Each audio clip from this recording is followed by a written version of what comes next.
Hello नमस्कार दोस्तों।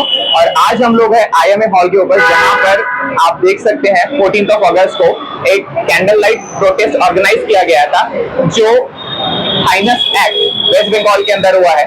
हम उसको प्रोटेस्ट करने के लिए यहाँ पे आए हुए हैं। तो मेरे साथ शुभम महाल्य सर है, जो महाट GMC के प्रेसिडेंट है। आइए शुभम जी से बात करते हैं। Shubham sir, welcome to IMA TV. मैं GMC Nagpur MARD president doctor Shubham Mahalya IMA Nagpur द्वारा आयोजित इस कैंडल मार्च में सहभाग लिया है। यह जो कैंडल मार्च शुरू है, जिसके वजह से पूरे देश में हलचल मची है, इसका मुख्य कारण ये है कि RG Kar government medical college Kolkata में जो एक हादसा हुआ है, जहाँ पे सेकेंड ईयर रेस्पिरेटरी मेडिसिन की जो जूनियर रेसिडेंट डॉक्टर है, उस पर बड़ी क्रूरता पूर्वक प्रकरण हुआ है और उसकी जान यहाँ पर 8 तारीख की रात को ली गई है। उसके लिए कहीं पर रेसिडेंट डॉक्टर्स की सुरक्षा के बारे में सवाल उठा है। तो पूरे भारत में जो रेसिडेंट डॉक्टर्स है वह हड़ताल पर गए हैं। मैं GMC नागपुर मार्ट की तरफ से भी हम सभी डॉक्टर 13 अगस्त 2024 से सभी हड़ताल पर गए हैं। हमारी प्रमुख यह मांग है कि वह जो पीड़िता महिला है, जिसकी हत्या यहाँ पर की गई है, उसे पूरी तरह से न्याय मिले।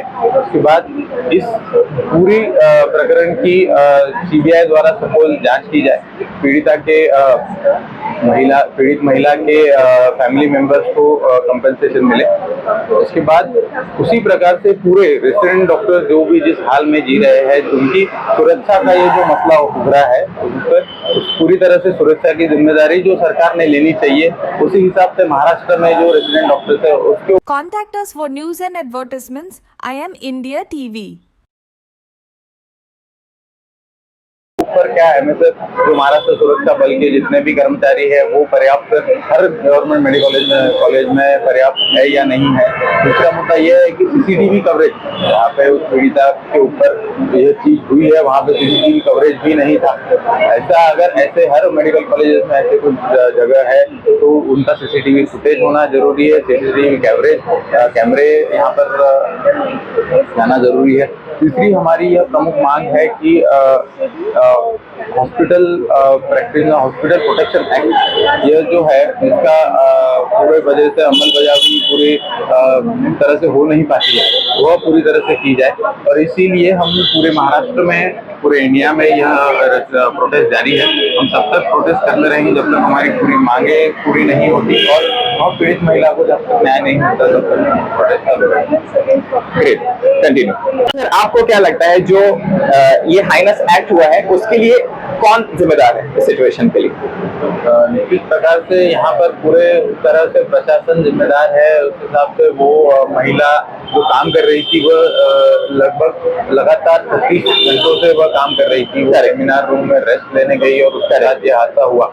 अब इतने कंटिन्यू, इतने लगातार इतने घंटों तक काम करने के लिए कहीं पर को भी उसके ऊपर बर्डन भी आया है, ऑब्वियसली मेंटल स्ट्रेस है। पर ऐसे प्रकार में कहाँ पे भी आप सो जाए, मतलब जब टेबल पे भी ऐसे ही लेटे रहते तब आपको नींद लग जाएगी। एब्सोल्युटली। इस प्रकार में वो इतनी थकी हुई हालत में वहाँ पे आराम करने गई और उसके ऊपर ये हुआ है कि तो प्रशासन ही जिम्मेदार है। करेक्ट। एक चीज देखी गई है कि जो मेडिकल कॉलेजेस होते हैं, वहाँ पे जो डॉक्टर्स होते हैं कंपैरेटिवली, और जो पेशेंट्स का फ्लो होता है, उसका जो Contact us for news and advertisements. IMA India TV.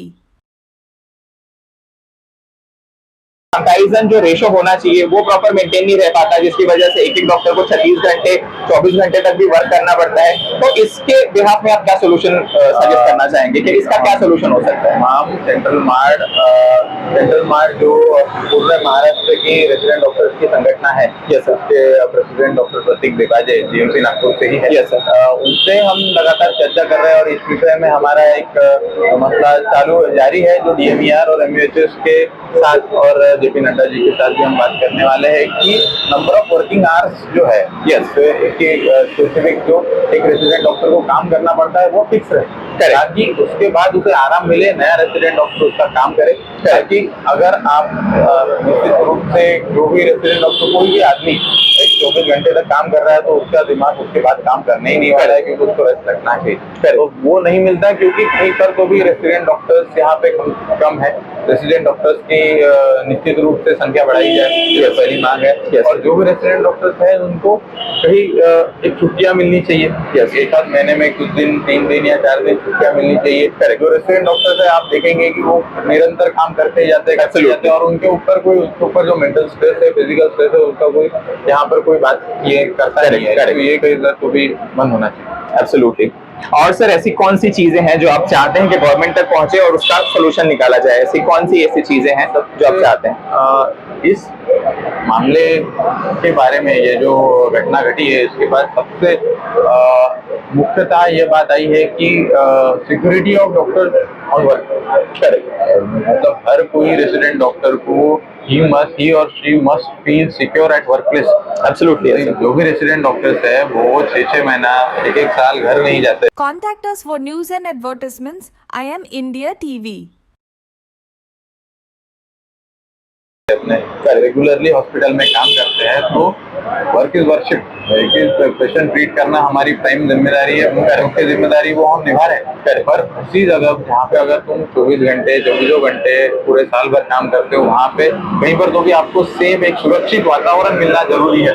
बहुत बार होता है कि पेशेंट की भीड़ इतनी ज्यादा होती है कि वो टैकल करने के लिए एमएसएफ के जवान नहीं रहते हैं, तो वहाँ पे एक महिला डॉक्टर क्या करेगी? एब्सोल्युटली कहीं पर तो भी सुरक्षा रख सकते हैं ना, सिक्योरिटी बढ़ानी भी चाहिए, security number of security guard बढ़ाने चाहिए, जो है उन्होंने बराबर से काम करना चाहिए, सीसीटीवी कैमरा की फुटेज रहने चाहिए, सीसीटीवी कैमरा इंस्टॉल होने चाहिए, कहीं पर तो भी लैकिंग है। यस। तो दोस्तों हमारे साथ है डॉक्टर शुभम महाले सर, ऐसे बात करके बहुत अच्छा लगा। और जो कुछ मांगे हैं जो गवर्नमेंट से हमने यहाँ पे की है, देखते हैं किस तरीके से जो महाराष्ट्र गवर्नमेंट है या जो सेंट्रल लेवल की गवर्नमेंट है किस तरीके से इसका सोल्यूशन निकालने की कोशिश करते हैं।